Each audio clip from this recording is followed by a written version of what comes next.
Our first sewing machine technique, we've done the sewing curves and corners. We're on to the straight seam. So I've created these steps. Hopefully they make sense. You'll get used to the wording on them. Use two 3.5 by 10 muslin pieces. Draw a 1-inch SA. SA stands for seam allowance stitch line on both pieces. So I have my two 3.5 by 10 pieces of fabric. I used my pencil and ruler to mark 1 inch in from the edge. This is going to be my stitch line, and all of this 1 inch is my seam allowance. And I've done that on both pieces.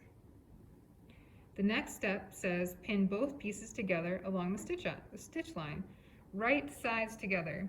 Now I don't mean right versus left, I mean right as in the outside of the garment, and the wrong being the inside of the garment where you've made your mark. You always mark the wrong side of the fabric. So right sides together means this side and this side face to face. It makes sense because then your stitch line, your pencil line that you just made, is on this side where you can see it and on that side where you can see it. So it says pin those pieces together along the line. I take my straight pin and I pin it through, and then I check. Am I on the line on this side? No way. So I gotta adjust. And maybe the edge of your fabric isn't perfectly lining up, but it doesn't matter. It matters if you're on your stitch lines on both sides. So I've got that one on the line on the front and the back. And so I'm just going to put a few more pins in. It's faster and easier for me to do it down on the table. I would recommend that for you as well, instead of trying to hold it up in the air. But I want to make sure that it's in the frame.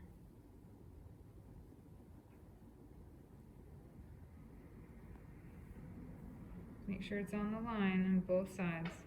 You can definitely use more pins. I'm just going to use these 3 so I can move on. The next bit of instruction says machine stitch along stitch line, back stitching at both ends. That means instead of tying a knot, you're going to back stitch. So 2 or 3 steps forward, 2, 3 steps back, and then all the way down, and then back a couple, and then down a couple. So I still have my machine threaded from before. Put my foot down, important, my presser foot and my real foot, and I pull out my pin.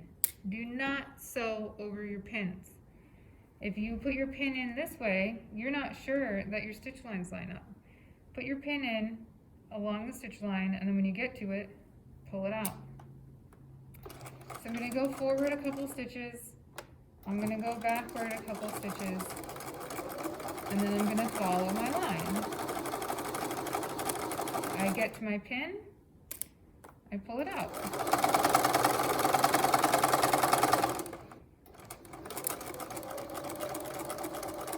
I'm at the end of my sample, so I make sure I back stitch.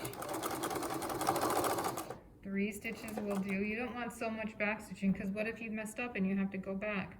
You don't want to have to be seam ripping out all that back stitching.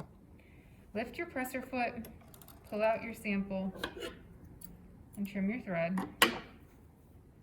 So now you can see I'm on my stitch line there, and I'm on my stitch line there. Now I'm a little bit off. I could have done that more carefully if I had pinned more. The last step of the straight seam is press seam allowance open. So this is not ever finished when it's just like this. You have to go over to the ironing board. Well, first, trim your tails.